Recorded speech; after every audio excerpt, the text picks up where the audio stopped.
nós estamos no nosso Sala de Entrevistas, recebendo hoje uma especialista para falar um pouquinho mais sobre as emoções. Esse mês é o mês de setembro, Setembro Amarelo, é quando nós acendemos também vários alertas sobre algumas situações na família, com adolescentes, com o esposo, com os idosos, enfim. Todos os alertas, como já diz, né, amarelo, vão voltados para saúde mental, para que não chegue ao extremo dos números que nós encontramos aí todos os dias, vítimas que acabam sendo acometidas de saúde mental e acabam perdendo essa saúde mental e acabam tirando a sua própria vida. Então, por isso, hoje a gente vai bater um papo no Sala de Entrevistas com a psicóloga especialista em terapias aí e comportamento das pessoas, a doutora Regina Rabelo. Doutora, obrigada pela presença. E é isso, né? Quem perde saúde mental, perde tudo, né? É verdade. Eu quero agradecer pela oportunidade de a gente poder estar trazendo esse assunto que é tão importante, né?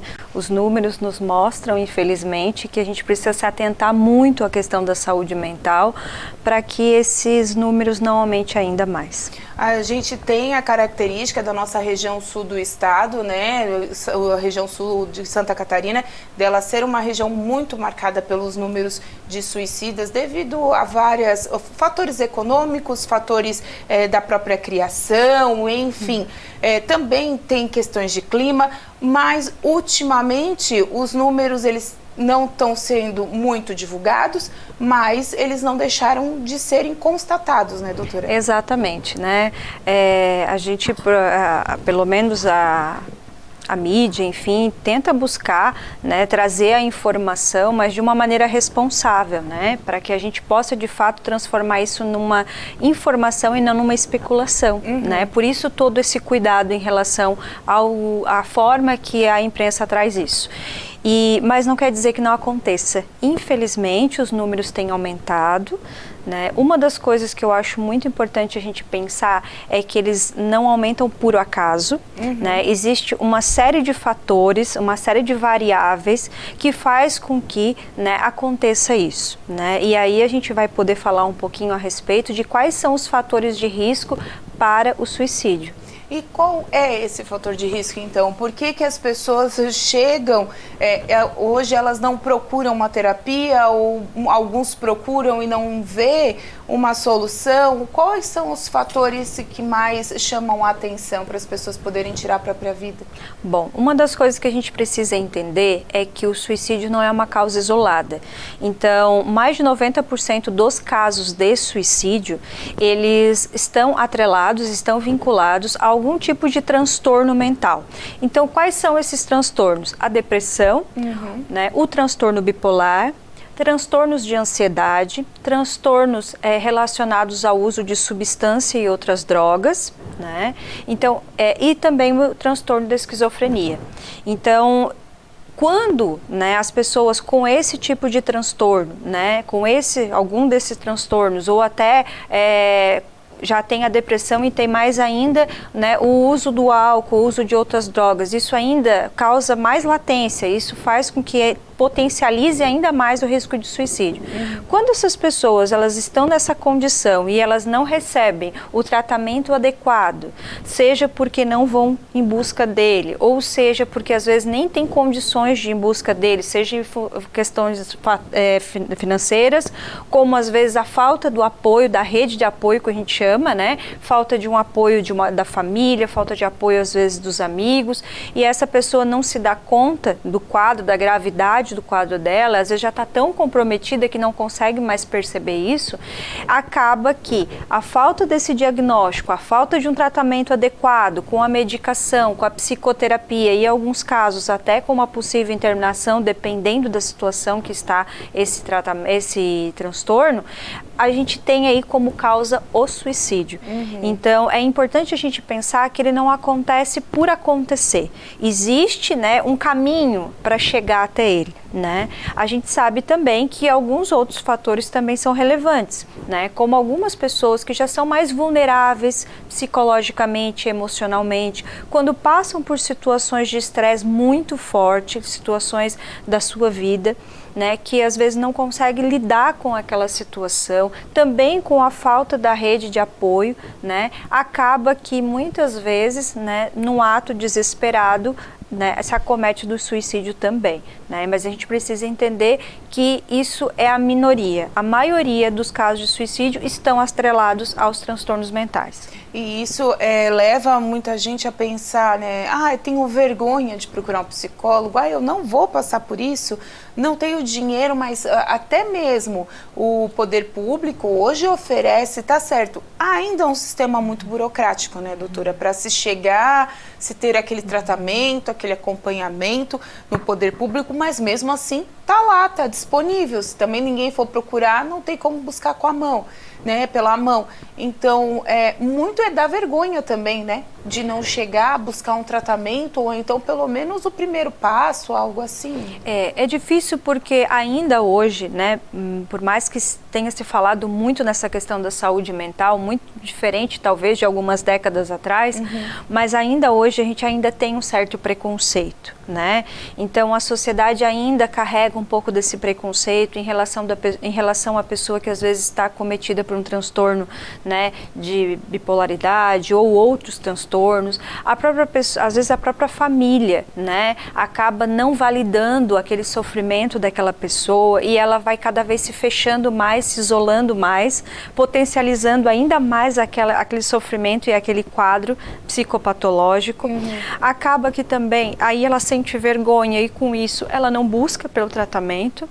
É tão interessante isso, porque até quando eles chegam às vezes no consultório, sabe, às vezes não é assim, né, do nada que eles já saem falando quais são os pensamentos, que às vezes são pensamentos recorrentes de morte ou uma ideação suicida. Até dentro da psicoterapia, dentro do local que eu digo que é seguro, ainda assim eles têm dificuldade para começar a se abrir e falar realmente o que está acontecendo com eles, né, o que está passando pela cabeça, e aí a gente poder buscar essa rede de apoio também fora, encaminhar para um outro profissional, né, da saúde mental, no caso do psiquiatra, fazer toda essa psicoeducação com a família e com o paciente, mas até dentro do consultório, eles às vezes chegam com uma certa vergonha de falar, porque existe uma fala lá fora que ela potencializa isso, com que as pessoas cada vez se isolem mais e não falem o que estão passando. A tecnologia fez com que as pessoas se isolassem através das telas, né? Exato. Existe esse isolamento também em função de quê, né? Existe um culto muito grande à questão da felicidade. Então, o que a gente tem que mostrar nas redes sociais é o lado feliz, o lado alegre, o lado bonito das coisas, né? O lado bonito da vida. E como é que eu vou mostrar o meu lado triste, o meu lado sofredor, né? Isso não dá ibope. E aí as pessoas vão cada vez se isolando mais. Também tem a falta de empatia das outras pessoas, né? Porque muitas vezes acontece que a gente começa a falar de um assunto mais sério como esse, vamos trocar de assunto, vamos falar de coisa boa. Sim. Né? Então assim, mas a gente precisa entender que isso faz parte da vida, né? E que momentos, né, de mais depressão, momentos de tristeza, momentos dessa maneira, eles existem e a gente precisa validar.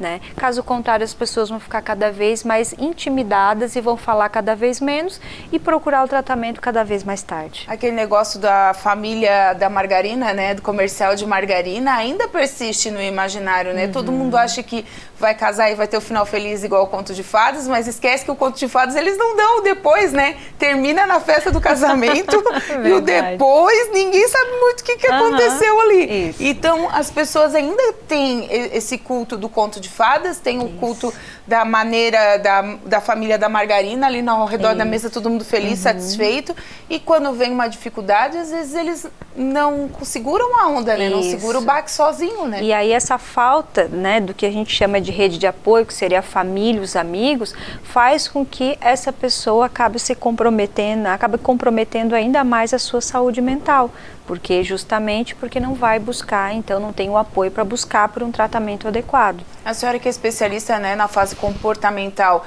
com a pandemia, o número de pessoas que procuraram alguma ajuda para tratamento da saúde mental cresceu, as pessoas entenderam que elas precisam também, muita gente, a gente sabe, famílias que acabaram perdendo parentes com a pandemia, né, por causa do Covid. Muita gente também mudou a sua rotina totalmente, saindo do escritório, indo para o home office, vendo aquele isolamento. Como é que ficou essa procura? Potencializou, tá? A pandemia potencializou os transtornos, não só os transtornos propriamente ditos, mas as dificuldades, às vezes, que as pessoas, né, a forma com que as pessoas lidavam com essas dificuldades.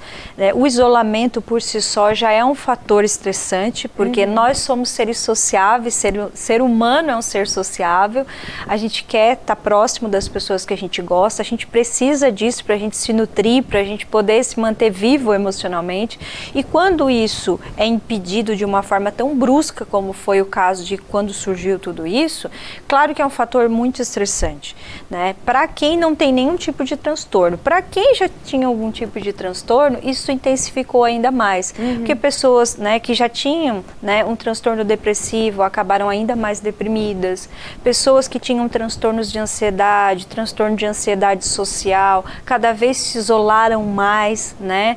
Então a gente sabe que os transtornos de ansiedade aumentaram muito o número. Por quê?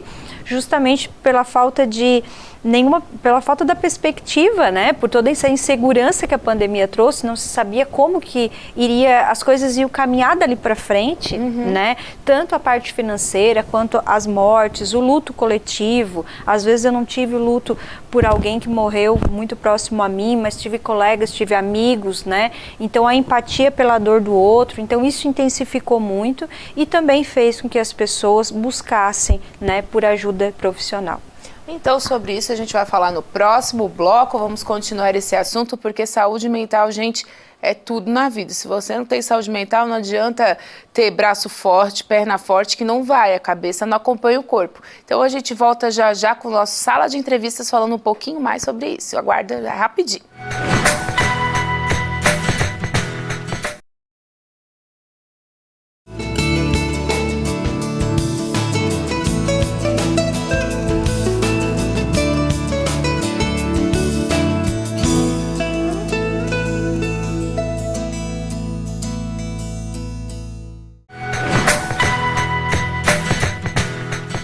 Voltamos com o nosso Sala de Entrevistas e mesmo você achando o assunto um pouquinho pesado hoje, não, a gente está tentando te alertar para pequenos sinais e prevenir alguns problemas na saúde mental, porque eles não são visíveis, não são dores físicas, né? São coisas que aos pouquinhos a pessoa muda um comportamento, muda um jeito de falar, um jeito de viver, se isola ou se expõe demais. Tudo isso um psicoterapeuta, um psicólogo tem como ajudar. Por isso a gente está falando com a Regina Rabelo hoje, que veio aqui gentilmente atender a gente no Sala de Entrevistas. Doutora, a gente conversou de muitas coisas sobre causas, né? A pandemia foi uma delas, mas também tem ações preventivas, né? Ir ao psicólogo é uma ação preventiva. A gente já falou que tem gente que tem preconceito, não gosta. Aquele ali vai no psicólogo, então já é doido, né? Não é assim que as pessoas agem? Tem gente, mas tem outras maneiras de se prevenir a saúde coletiva, a saúde mental, e para depois chegar até o psicólogo, vamos fazer um caminho para chegar no final? Tem sim, né? A gente tem, claro, a psicoterapia, que é um grande agente, né, de autoconhecimento, de prevenção, né, a futuros quadros, né, voltados a psicopatologias. Porém, existem algumas coisas que nós mesmos, né, podemos fazer. Uma delas qual é? É buscar se atentar à sua saúde física também, né? Porque a gente sabe que tem causas orgânicas, né, que fazem também com que às vezes gere muito sofrimento emocional. Sim. Então a gente precisa se atentar à nossa saúde física também. A gente precisa manter, né, a nossa rede de apoio viva, então buscar não se isolar, mas se manter com amigos, com família, né? Mas a minha família é difícil, Regina, né? É complicada, mas assim, não é o caso, não é que tu tem que ficar o tempo todo lá com eles, mas manter uma relação mais saudável, mesmo que um pouquinho distante, vamos dizer assim, né? Mas manter uma relação saudável. O famoso oi do WhatsApp, né? Oi, tudo bem? Manda então, figurinha assim, e tchau, eu tô vivo. Mas buscar manter esses vínculos, né? Buscar manter os vínculos de amizade, buscar cuidar da saúde física também, buscar momentos de lazer, né, momentos de descontração, né, evitar o uso e o abuso de bebidas alcoólicas, de drogas, porque isso também às vezes é um fator desencadeante para um transtorno mental. As próprias escolas podem fazer esse tipo de trabalho, trabalhando a questão das habilidades socioemocionais já desde cedo com as crianças. Os pais em casa, lendo livrinhos sobre emoções, sobre sentimentos, né? Os pais buscando também por autoconhecimento, porque o funcionamento mental dos pais influencia muito da maneira com que eles educam os seus filhos, da maneira com que eles lidam com as situações no dia a dia. Então, um pai e uma mãe, vamos dizer assim, equilibrados emocionalmente, eles vão conseguir equilibrar essa educação de uma maneira que essa criança também não vai estar vivendo dentro de um ambiente estressor, aonde pode ser também vamos dizer assim, um pré-requisito para futuros transtornos mentais.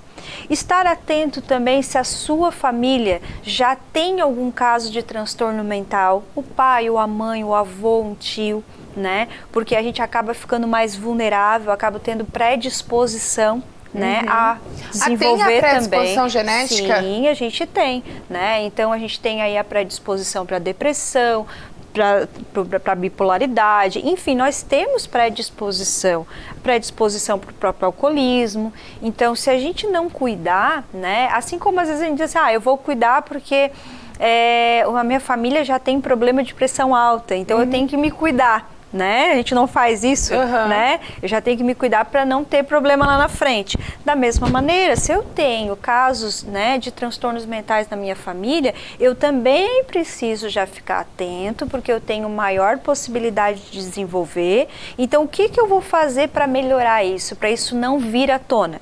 Porque eu posso ter uma vulnerabilidade, mas não quer dizer que eu vá desenvolver. Dependendo do tipo de relação que eu, né, o local que eu vivo, a maneira com que a minha vida vai seguindo, né, diminuindo os fatores estressantes, eu posso não vir a desenvolver. Agora, se eu já tenho uma predisposição e eu tenho um ambiente bem favorável a isso, um ambiente estressor, de violência, de muitos problemas, é muito provável que isso venha, assim, a se efetivar. A gente estava falando das prevenções e a senhora tocou na questão das crianças, dos adolescentes. A gente também viu um número expressivo, né, de adolescentes que acabam aí achando que vão resolver algum tipo de problema tirando a própria vida. O número de adolescentes tem crescido ou a gente que está sabendo mais? Como é que está essa situação com relação aos adolescentes? O bullying também, né? Muita gente... a gente começou a tratar, né? O bullying antes era uma brincadeira de criança, mas viu que era uma brincadeira muito séria, né? Que teve consequências muito grandes ao longo da vida, né? E a gente hoje colhe esses frutos, né, de falta de informação das décadas de 80 e 90, Exato. né? A gente foi criança ali naquela época, todo mundo tinha um apelido, todo mundo tinha uma coisa, mas essas crianças viraram adultas, né? E as que não viraram ainda, doutora, os adolescentes, como que os pais, que é a pior fase, na verdade, né, que é da transformação mental, como é que esses pais, eles percebem algum detalhe, eles pegam alguma coisa no ar? Porque adolescente se isola, né? Não adianta, ainda mais hoje com as telas. Como é que esses pais tratam essa situação com um adolescente, uma criança ali na puberdade? Primeiro a gente precisa entender que o cérebro de um adolescente, ele não está completamente maduro, né, em pleno, vamos dizer assim, em pleno funcionamento, eu diria assim, como o de um adulto. Então, às vezes a gente exige um comportamento do adolescente que ele ainda não tem condições para isso. Áreas, né, que são responsáveis pelo controle da impulsividade ainda não estão bem desenvolvidas, e aí no impulso, né, agir, né, e colocando às vezes a sua própria vida em risco, né, isso é uma situação, isso pode acontecer, né, ou se machucando, coisas nesse sentido, se colocando mesmo em condições de risco, né. Então a gente precisa entender que isso acontece, né? Isso tem acontecido com cada vez mais frequência. Os nossas crianças e adolescentes estão cada vez mais expostos a fatores estressantes. Então, existe muitas comparações na rede social, muita coisa eles não estão ainda, eles não têm condições ainda de lidar com muitas frustrações, com muitas dificuldades, e que eles já são expostos justamente devido à internet e pela influência que a internet está tendo na vida desses adolescentes e na vida da família, né? Porque essa família, ela precisa estar atenta, cada vez mais atenta, né? Porque já existem as transformações normais da adolescência. Então, eu não sou mais uma criança, mas eu também não sou um adulto. Então, o que eu sou e quem eu sou no meio disso tudo? E no final ainda tem que escolher o que eu vou ser, né? E daí vem todas aquelas alterações hormonais, todas aquelas emoções que talvez eu não sentia com tanta intensidade quando eu era criança, agora eu passo a sentir. Então, a busca de uma identidade dentro de um grupo, uma série de transformações. E aí, quando eles não lidam bem com as frustrações, quando eles não encontram também essa rede de apoio, às vezes na escola ou dentro da própria família, porque a família às vezes não valida, né, esse medo, essa frustração, essa raiva que ele está sentindo, e não ensina como lidar com isso, porque também às vezes não está preparado ou está ausente também dentro de casa, às vezes está só de corpo presente, né? Acaba que essa criança ou esse adolescente fica cada vez mais vulnerável, e cada vez mais vulnerável frente às situações lá de fora, quanto às suas situações internas, e fazem com que às vezes a gente tenha aí muitos transtornos de ansiedade, os transtornos depressivos, né, e comportamentos mesmo, né, de agressão física contra si mesmo.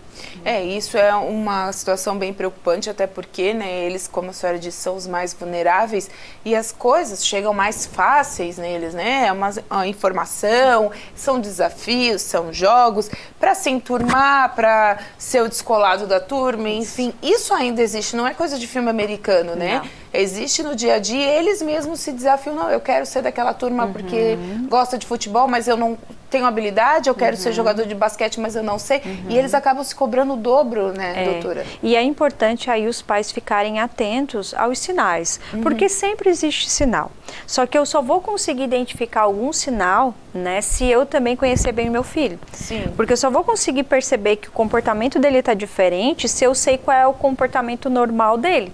Aí eu vou conseguir, mas ele não, ele tinha uma rotina de alimentação, hoje ele não está mais comendo quase nada.